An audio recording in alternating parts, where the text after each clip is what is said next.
আসসালামু আলাইকুম ভিউয়ার্স। আজকে চলে আসলাম গজারিয়া সরকারি পাইলট মডেল হাই স্কুলের সামনে। এই হচ্ছে গজারিয়া পাইলট মডেল হাই স্কুলের সামনে যে রাস্তাটি সোনালী মার্কেটের দিকে গেছে সেটা। আমরা আস্তে আস্তে গজারিয়া পাইলট সরকারি পাইলট মডেল হাই স্কুলের ভিতর প্রবেশ করছি। এই হচ্ছে এটা মেন গেট। এদিক দিয়ে সরাসরি আমরা ভিতরে চলে যাব। এই তো ভিতরে আসলাম। এই পাশটাতে আছে এখন গাছপালা ভরে গেছে। আগে যেই পুরাতন ভবনটা ছিল সেই ভবনটা এখানেই ছিল, ভেঙে ফেলা হয়েছে, নতুন কোনো ভবন করা হবে। আর এই হচ্ছে সেই নতুন ভবন। গজারিয়ার গর্ব, শিক্ষা সংস্কৃতির বাতিঘর এই বিদ্যালয়টি শত বছরের ঐতিহ্য বহন করে অগণিত শিক্ষার্থীকে গড়ে তুলেছে মানুষ হিসেবে। এখানকার পরিবেশ, সুশৃঙ্খল পাঠদান ও শিক্ষকদের আন্তরিকতা সবই প্রশংসার যোগ্য।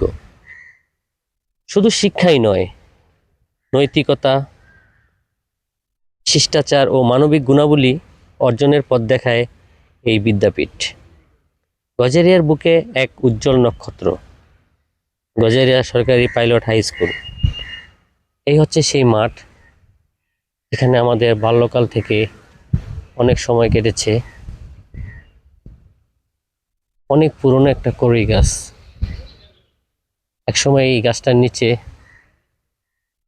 অনেক ছোট ছোট হকার আইসক্রিম, আচার, ঝালমুড়ি বসতো।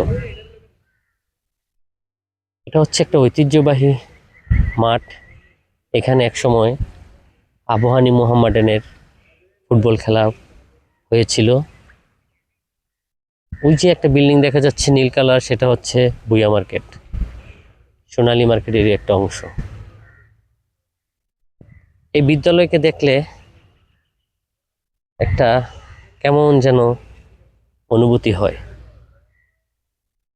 প্রিয় ভিউয়ার্স, ভিডিওটা কেমন লাগলো জানাবেন।